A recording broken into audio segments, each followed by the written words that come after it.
Capítulo 17. Fuga e exílio de Jacó. Ameaçado de morte pela ira de Esaú, Jacó saiu da casa de seu pai como fugitivo, mas levava consigo a bênção paterna. Isaque lhe havia renovado a promessa do concerto e mandara-lhe, como herdeiro da mesma, procurar uma esposa na família de sua mãe, na Mesopotâmia. Foi, todavia, com coração profundamente perturbado que Jacó partiu em sua viagem solitária. Apenas com um bastão na mão, teve de viajar centenas de quilômetros através de território habitado por tribos selvagens e errantes. Em seu remorso e timidez, procurou evitar os homens, com receio de que a pista lhe fosse descoberta pelo irado irmão. Temia que houvesse perdido para sempre a bênção que fora o propósito de Deus proporcionar-lhe, e Satanás estava a postos a fim de oprimi-lo com tentações. À noite do dia seguinte encontrou longe das tendas de seu pai. Sentia-se como um rejeitado e sabia que toda esta inquietação fora trazida sobre ele pelo seu próprio procedimento errado. As trevas do desespero oprimiam-lhe a alma e atrevia-se dificilmente a orar. Mas achava-se tão completamente só que sentiu a necessidade da proteção de Deus como nunca antes a sentira. Com pranto e profunda humilhação, confessou seu pecado e rogou uma prova de que ele não estava inteiramente abandonado. O coração sobrecarregado não encontrou ainda alívio. Havia perdido toda a confiança em si e receava que o Deus de seus pais o houvesse rejeitado. Mas Deus não abandonou Jacó.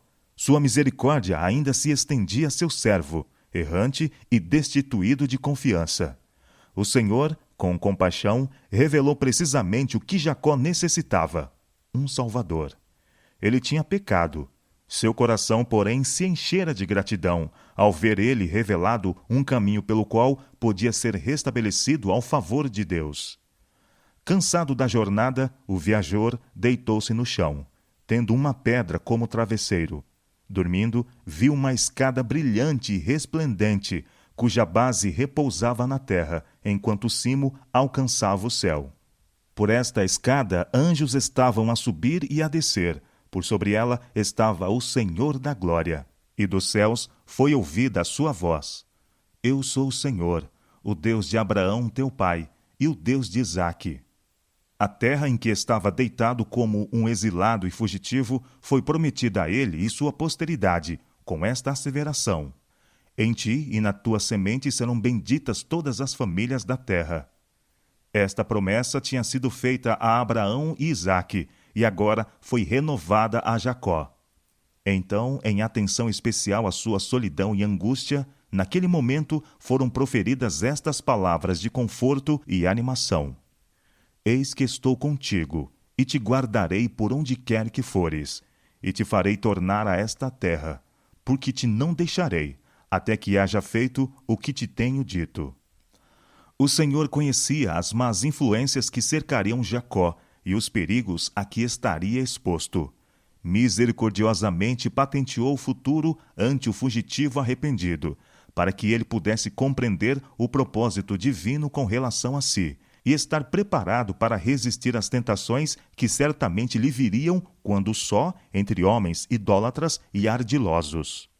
Sempre estaria diante dele a elevada norma que devia visar, e o conhecimento de que, por meio dele, o propósito de Deus estava a atingir sua realização, prontificá-lo-ia constantemente à fidelidade. Nesta visão, o plano da redenção foi apresentado a Jacó, não completamente, mas nas partes que para ele eram essenciais naquela ocasião. A escada mística que lhe fora revelada no sonho era a mesma a que Cristo se referiu em sua conversa com Natanael. Disse ele: Vereis o céu aberto, e os anjos de Deus subirem e descerem sobre o Filho do Homem. Até o tempo da rebelião do homem contra o governo de Deus, tinha havido livre comunicação entre Deus e o homem. Mas o pecado de Adão e Eva separou a terra do céu, de modo que o homem não podia ter comunhão com seu Criador. Todavia, o mundo não foi deixado em uma solitária desesperança. A escada representa Jesus, o meio designado para a comunicação. não houvesse ele, com seus próprios méritos, estabelecido uma passagem através do abismo que o pecado efetuou, e os anjos ministradores não podiam ter comunhão com o homem decaído. Cristo liga o homem em sua fraqueza e desamparo, à fonte do poder infinito. Tudo isto foi revelado a Jacó no sonho. Se bem que sua mente de pronto aprendesse parte da revelação, as grandes e misteriosas verdades da mesma foram o estudo de sua vida toda, e mais se lhe desvendava a compreensão. Jacó despertou do sono no profundo silêncio da noite. As formas resplandecentes da visão haviam desaparecido. Apenas o obscuro contorno das colinas solitárias e, acima delas, o céu resplandecente de estrelas encontrava agora o seu olhar. Tinha, porém, uma intuição solene de que Deus estava com ele. Uma presença invisível enchia a solidão. Na verdade, o Senhor está neste lugar, disse ele, e eu não sabia. Este não é outro lugar senão a casa de Deus, e esta é a porta dos céus. Então levantou-se Jacó pela manhã de madrugada, e tomou a pedra que tinha posto por sua cabeceira, e a pôs por coluna, e derramou azeite em cima dela. De acordo com o costume de comemorar acontecimentos importantes, Jacó erigiu um memorial da misericórdia de Deus, para que quando quer que passasse por aquele caminho, pudesse demorar-se naquele local sagrado para adorar ao Senhor. E chamou o lugar Betel, ou Casa de Deus. Com profunda gratidão, repetiu a promessa de que a presença de Deus seria com ele, e então fez este voto solene: se Deus for comigo e me guardar nesta viagem que faço, e me der pão para comer e vestidos para vestir, e eu em paz tornar à casa de meu pai, o Senhor será o meu Deus, e esta pedra que tenho posto por coluna será casa de Deus. E de tudo quanto me deres, certamente te darei o dízimo. Jacó não estava aqui a fazer um contrato com Deus. O Senhor já lhe havia prometido prosperidade, e este voto era o transbordar de um coração cheio de gratidão pela certeza do amor e misericórdia de Deus. Jacó entendia que Deus tinha direitos sobre ele, os quais ele devia reconhecer, e que os sinais especiais do favor divino a ele concedidos exigiam retribuição. Assim, toda a bênção que nos é concedida reclama uma resposta ao autor de todas as nossas mercês. O cristão deve muitas vezes rever sua vida passada e relembrar com gratidão os preciosos livramentos que Deus operou em favor dele, amparando-o na provação, abrindo caminho diante dele quando tudo parecia escuro e vedado, refrigerando-o quando pronto a desfalecer. Deve reconhecê-los todos como provas do cuidado vigilante dos anjos celestiais. Em vista destas bênçãos inumeráveis, deve muitas vezes perguntar, com coração submisso e grato: que darei eu ao Senhor por todos os benefícios que me tem feito?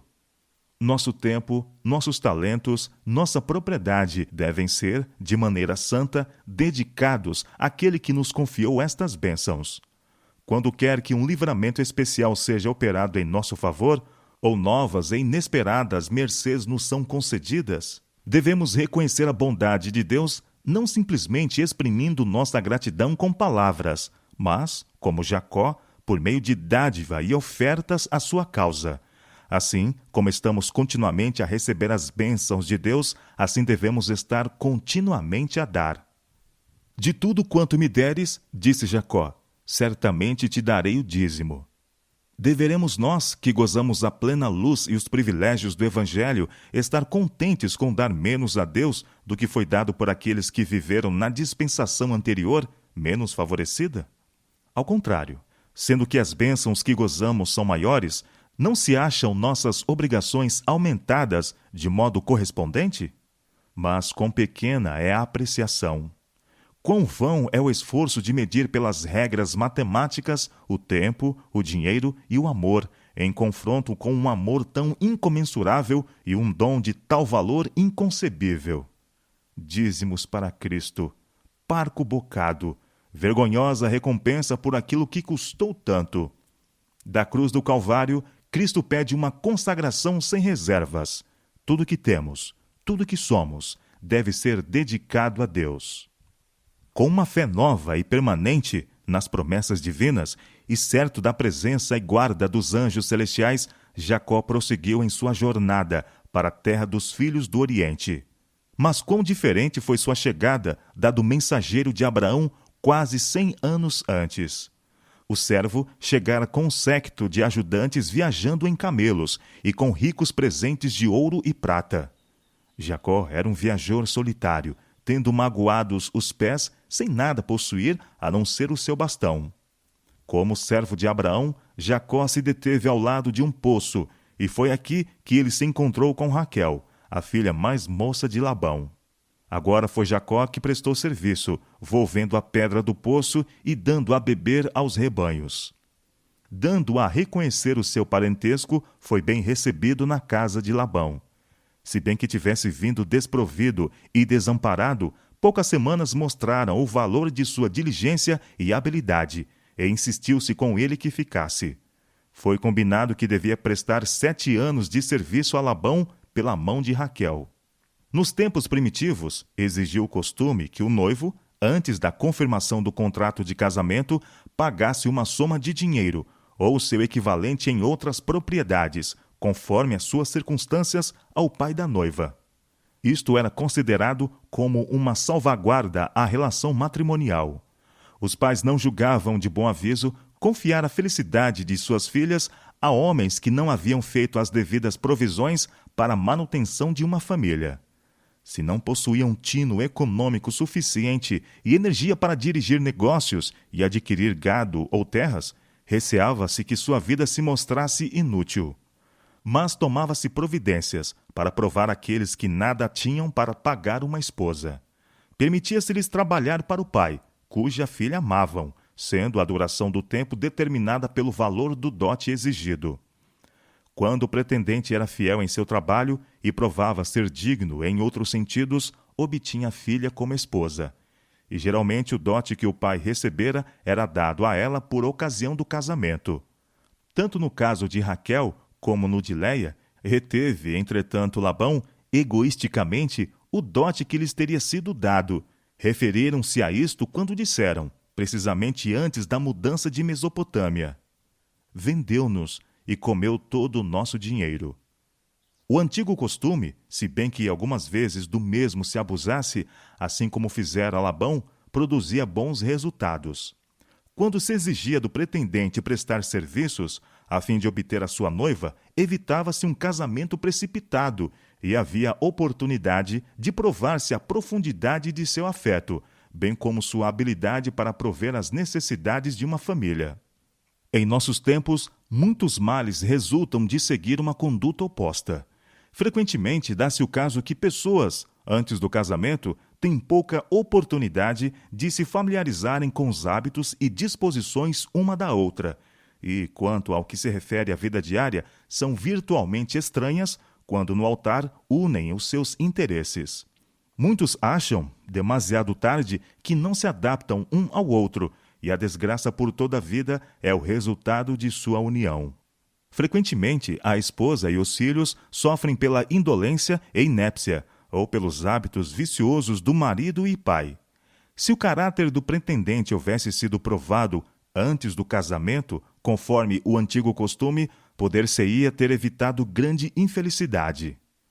7 anos de serviço fiel Jacó prestou em atenção a Raquel, e os anos que ele serviu foram aos seus olhos como poucos dias, pelo que muito a amava. Mas o egoísta e ganancioso Labão, desejando reter um auxiliar tão valioso, praticou um cruel engano, substituindo Raquel por Léia. O fato de que a própria Léia fez parte da trapaça fez Jacó pressentir que não a poderia amar. Sua censura, feita com indignação a Labão, foi defrontada com o oferecimento de Raquel por outros 7 anos de trabalho. Insistia, porém, o pai que Léia não fosse despedida, visto que isto acarretaria ignominia à família. Jacó foi posto assim em uma posição muito dolorosa e probante.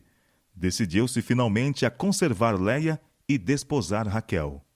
Esta foi sempre a muito amada, mas a preferência dele por ela provocava inveja e ciúme, e sua vida se amargurava pela rivalidade entre as esposas irmãs.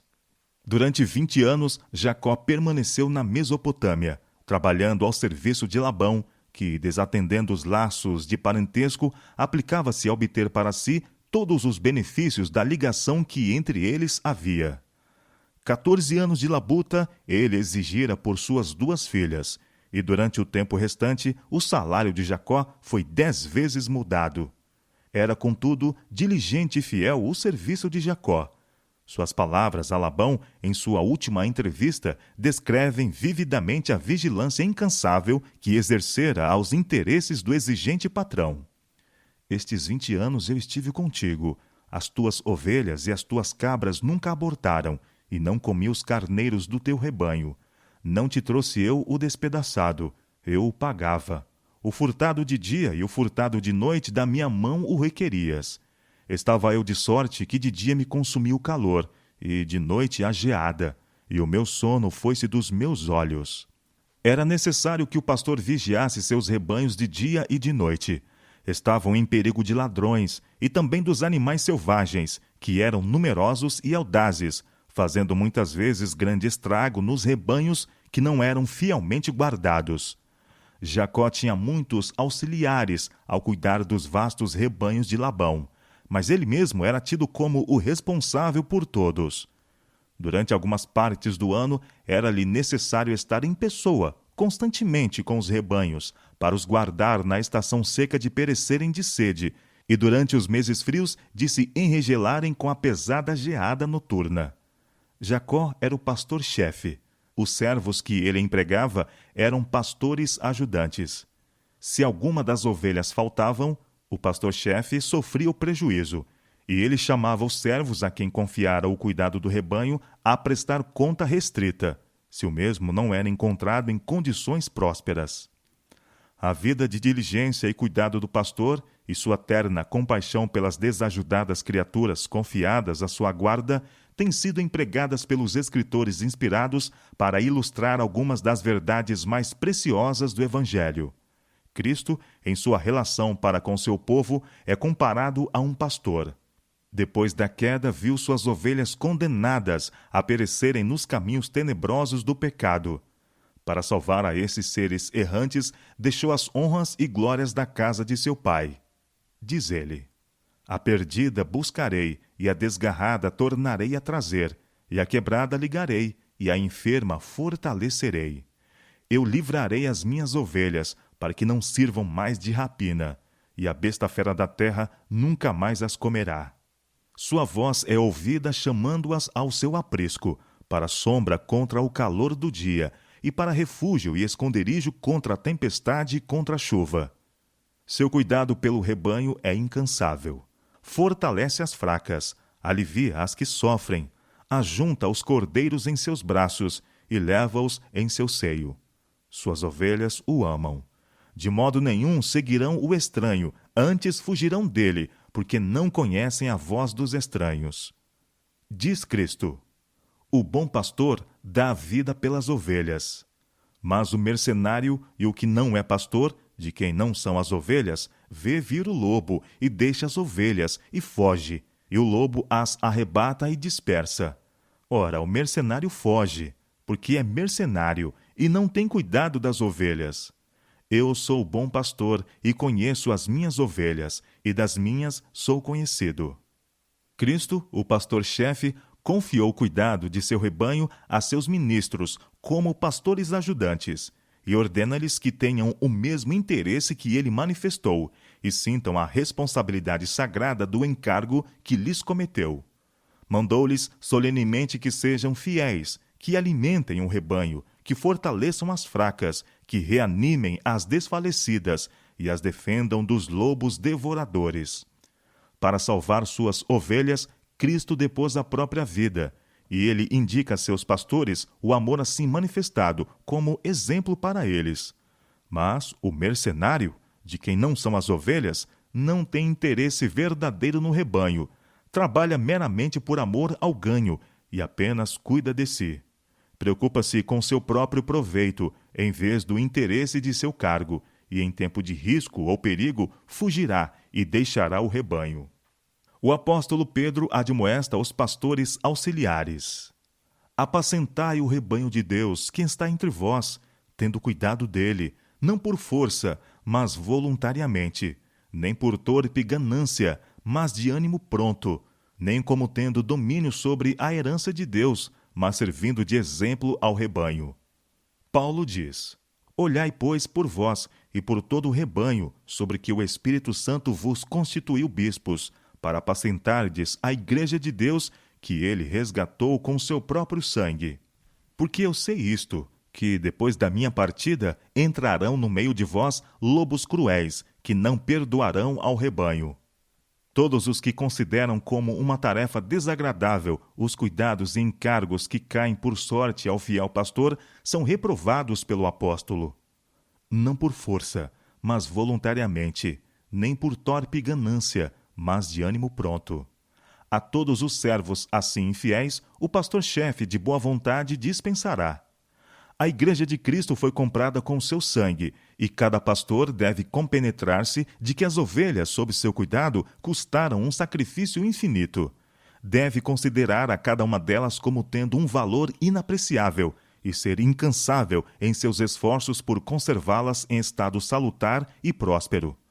O pastor que estiver embebido do Espírito de Cristo imitará seu exemplo abnegado, trabalhando constantemente pelo bem-estar de seu rebanho, e este prosperará sob seu cuidado.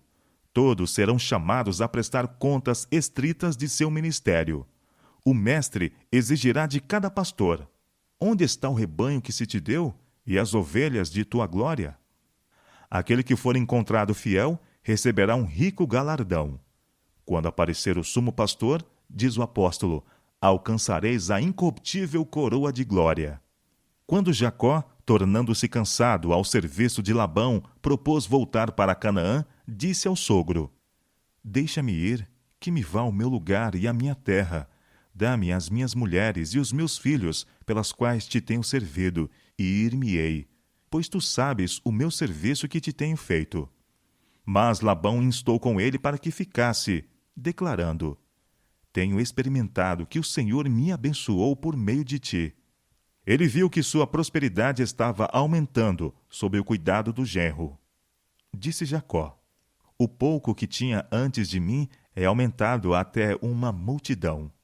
Mas, passando-se o tempo, Labão ficou invejoso da prosperidade maior de Jacó, que cresceu em grande maneira e teve muitos rebanhos, e servas, e servos, e camelos e jumentos. Os filhos de Labão partilhavam da inveja do pai, e suas palavras maliciosas vieram aos ouvidos de Jacó. Ele tem tomado tudo o que era de nosso pai, e do que era de nosso pai fez ele toda esta glória. Viu também Jacó o rosto de Labão, e eis que não era para com ele como dantes. Jacó teria deixado o seu enganoso parente muito tempo antes, se não fora o receio de encontrar-se com Esaú. Agora via ele que estava em perigo por parte dos filhos de Labão, os quais, olhando para sua riqueza como se fora deles, poderiam procurar apossar-se dela pela violência. Achava-se em grande perplexidade e angústia, não sabendo que rumo tomar.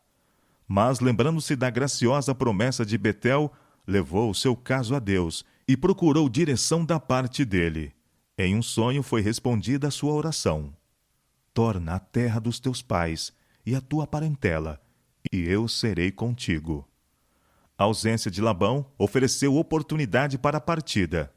Os rebanhos e gado foram reunidos depressa e mandados adiante, e com suas mulheres, filhos e servos, Jacó atravessou o Eufrates, apressando-se para Gileade, nas fronteiras de Canaã. Depois de 3 dias, Labão soube da fuga deles e pôs-se em seu encalço, alcançando a multidão no 7º dia de viagem. Estava ardendo em ira e resolvido a fazê-los voltar, o que não duvidava poder fazer, visto que seu grupo era muito mais forte. Os fugitivos estavam, na verdade, em grande perigo. O não haver ele levado a efeito seu plano hostil foi devido ao fato de que Deus mesmo intervira em proteção de seu servo. Poder havia em minha mão para vos fazer mal, disse Labão. Mas o Deus de vosso pai me falou ontem à noite, dizendo: Guarda-te, que não fales a Jacó nem bem nem mal. Isto é, ele não deveria obrigá-lo a voltar, ou em estar com o mesmo, mediante propostas lisonjeiras. Labão tinha retido para si o dote matrimonial de suas filhas, e sempre tratara Jacó com engano e aspereza. Mas com uma dissimulação característica, censurou agora pela sua partida secreta, a qual não dera ao pai oportunidade de fazer uma festa para a partida, ou mesmo para dizer adeus às suas filhas e filhos delas. Em resposta, Jacó apresentou claramente o procedimento egoístico e ambicioso de Labão e apelou para ele como testemunho de sua própria fidelidade e honestidade. Se o Deus de meu pai, o Deus de Abraão e o temor de Isaque não fora comigo, disse Jacó, por certo me enviarias agora vazio. Deus atendeu à minha aflição e ao trabalho das minhas mãos e repreendeu-te ontem à noite. Labão não pôde negar os fatos apresentados e propôs então entrar em um concerto de paz. Jacó consentiu na proposta, e uma pilha de pedra foi erigida como sinal do pacto. A esta pilha deu Labão o nome de Mispa, torre de vigia, dizendo: Atende, ou vigie o Senhor entre mim e ti, quando nós estivermos apartados um do outro. Disse mais Labão a Jacó: Eis aqui este mesmo montão, e eis aqui essa coluna que levantei entre mim e ti. Esse montão seja testemunha, e essa coluna seja testemunha, que eu não passarei este montão para lá, e que tu não passarás este montão e esta coluna para cá, para mal. O Deus de Abraão e o Deus de Naor, o Deus de seu pai, julgue entre nós. E jurou Jacó pelo temor de seu pai Isaque. Para confirmar o tratado, os dois partidos realizaram um banquete. A noite foi passada em comunhão agradável, e ao romper da aurora, Labão e seu grupo partiram. Com esta separação, cessou todo traço de conexão entre os filhos de Abraão e os moradores da Mesopotâmia.